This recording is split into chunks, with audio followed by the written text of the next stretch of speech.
British arms supplies to Saudi Arabia have surged.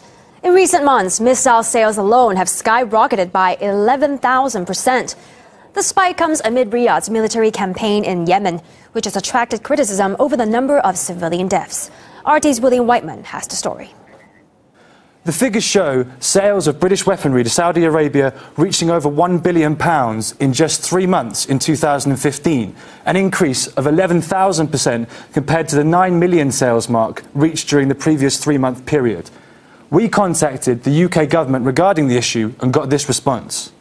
We regularly raise with Saudi Arabian-led coalition and the Houthis the need to comply with international humanitarian law in Yemen. We monitor the situation carefully and have offered the Saudi authorities advice and training in this area.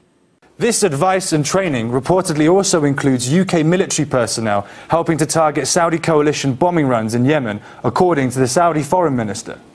And all of this is taking place amid claims that the UK government and its advisers are warning the leadership that Britain could be prosecuted for war crimes over its involvement in the conflict.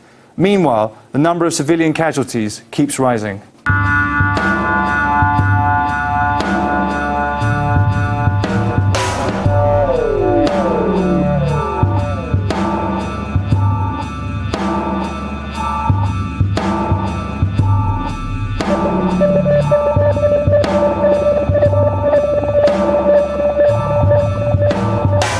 And all of this led Scottish politician Angus Robertson to accuse the Prime Minister, David Cameron, of silently dragging Britain into Saudi Arabia's war in Yemen.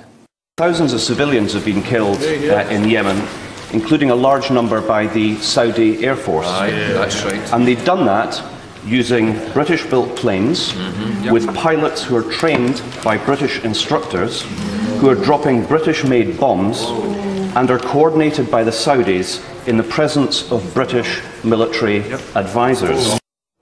Amnesty International has condemned the UK, describing it as deeply worrying and saying it's helping to lay waste to war-torn Yemen. Well, Britain's special relations with Saudi Arabia have brought David Cameron some awkward moments.